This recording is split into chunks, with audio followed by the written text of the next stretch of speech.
In this tutorial, I will show you how to animate a character in drawn animation technique. I will be using a free mobile app, Flip a Clip, but the concepts I will be showing you can be applied any other animation program. This tutorial is an advanced part of the course, and in order to understand it properly, you must check out the intro tutorial on Flip a Clip and complete the tasks. The link is in the upper right corner of the screen. All of the functions used in making this animation are free. For drawing, I have only used my finger. The process will be split into a few steps.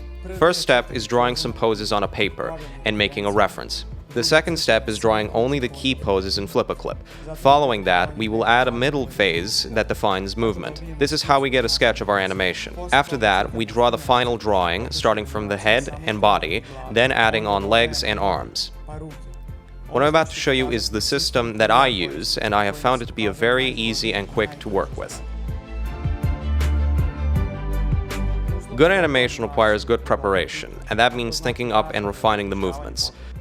By that, I do not mean in your head, but on a paper. Take a piece of paper and draw all the main poses and movements your character will make in your animation. Professional animators always use video references. You can also record yourself doing the movements your character will perform. Download the free app FrameSkip, import the video, and analyze the movement and poses frame by frame. From there, I have drawn those key poses on a paper. Stop motion is a type of animation that is done on a frame-by-frame basis from the beginning. In drawn animation, we have an option of putting in main or key poses in first, and only then filling the gaps between them with middle poses and middle phases. Key poses are also called key frames. We start our animation with them. I have opened a new project and set my resolution to 1080p and inserted my background. I drew it in Flip a Clip, exported it into the gallery, and imported it to the program. Click on the link up there to see how I did that. Now I select the option Add Image, and I insert the character design. Reduce the layer opacity. Now place your character so they're in scale with the background. Add an empty layer above the design layer and call it Sketch. Now simplify your design into basic shapes. Head and body should be symmetrical. Turn off character design layer's visibility. I select the body and put it in position. Using the select command, I put the head into position as well. I add an arrow to signify the direction our character is looking towards so that I don't have to draw the face in just yet. In the end, I draw the legs and arms. Select copy and paste commands are very important here. They will save me a lot of work because using them I won't have to draw in a new body and hand each frame. Also, this will ensure that they remain the same size and my character's proportions won't change during the animation.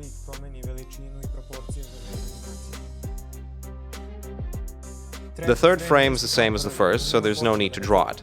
I would just copy the drawing from the first frame. Now I just do everything the same way. I copy the head and the body and paste them onto the empty frame. Delete the arms and legs and draw new ones.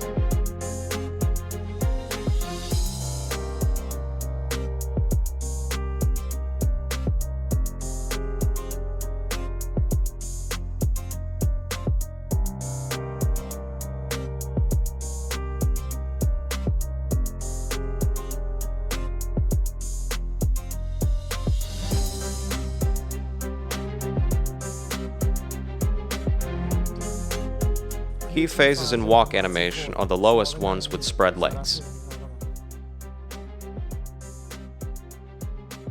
Here we go. Keyframes are done. This plays really fast now. That's why I go into project settings and set the frame rate to 3 frames per second. Now we can see our animation how it will look normally. Next step is adding in the pauses. I make enough copies for all the pauses I will need.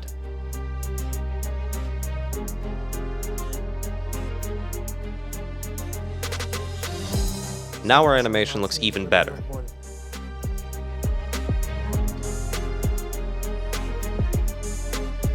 Our next task is adding mid-frames, meaning that we will fill the gaps between key phases.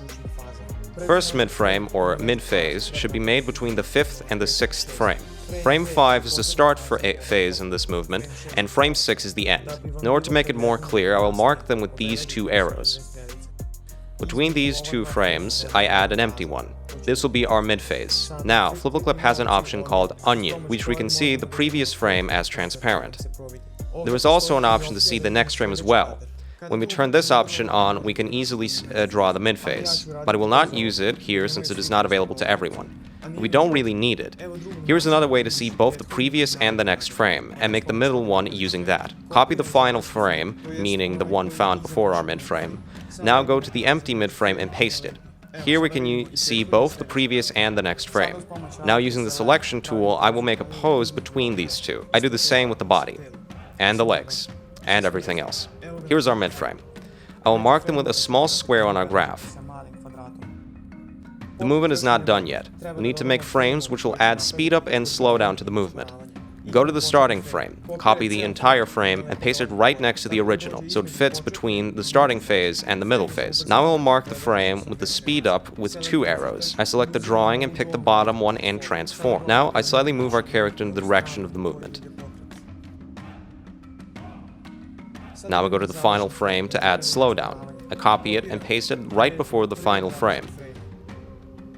I do the same with the drawing too, but I shift it into the opposite direction. Here we go. Our movement is now complete. Now our animation is too slow, which is why I return to the project settings and set the frame rate to 12 frames per second. Moving on, the next movement is between phases 12 and 13. I mark the beginning and the end phase once again. I make a middle phase in the same way I did before. When you want to make your movement slower, you add more middle phases. I will do so now. I make a new middle phase between the start phase and the already completed middle phase. I will mark this phase with a circle. Now we'll make an additional mid phase between the middle and the final one. Here we go. Mid phases are done. Now we need to add speed up and slow down.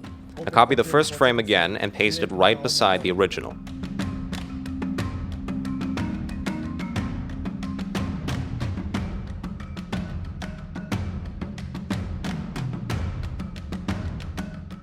In very fast movements, you can see blurring in mid-phases. I've done this on the leg.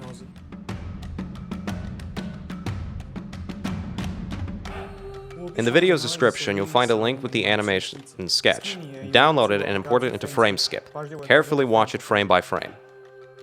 Now we start drawing the walk cycle mid-phases. The tallest phase is between these two, in the middle of the graph. You should do this animation with the graph in front of you. I add the mid-frame and draw using the same principles as before. We'll use this mid-phase in the next step as well. You can download the walk animation graph using the link in the description. Now all that is left to do is these two mid-phases.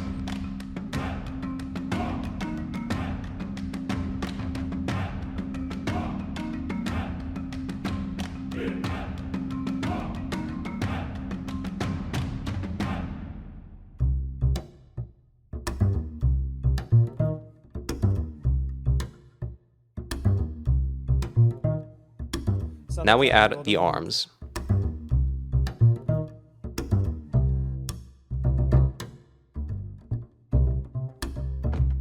Here we go. The walk animation is complete. Before we start with the final drawing, we need to do one more thing. Use red color and a wide brush to color the leg closer to the camera so you don't get confused while animating.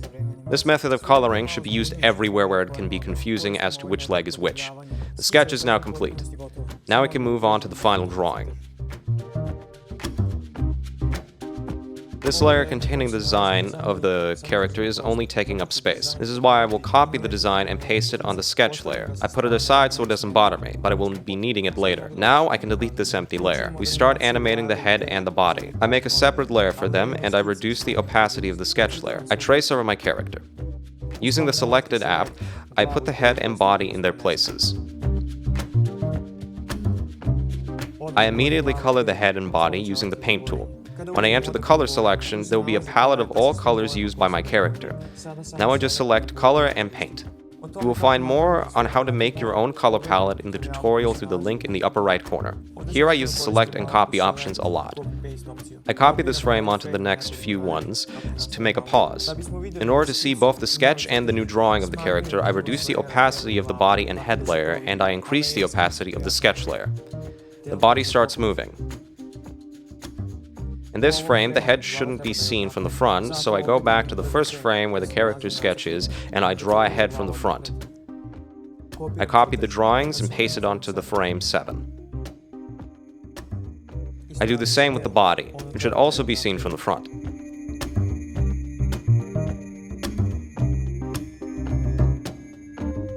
Now the character should look to the left. I will copy the frame where he is looking to the right and flip it using the flip command.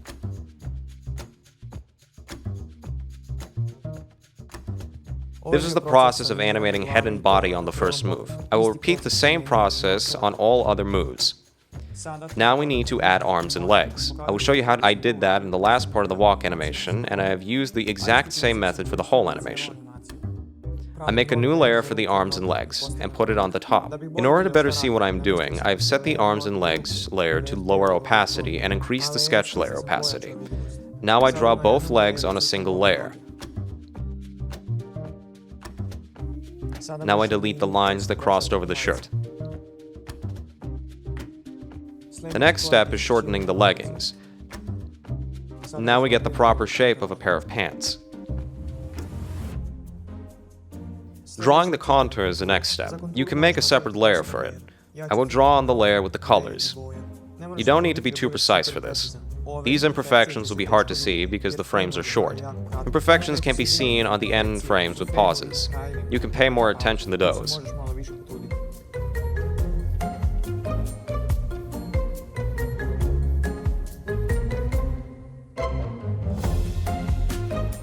Now you should draw the feet.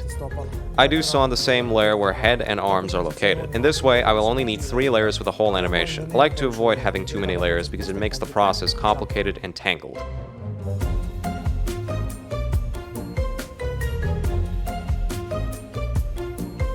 I return to the layer with the limbs to draw the arms. I set the layer opacity to low so I can see the sketch. Actually, it will probably be a bit easier for you if you make a separate layer for just the arms. I removed the transparency because I no longer need it. Now it's time for the hands. And of course, I use the selection tool wherever possible.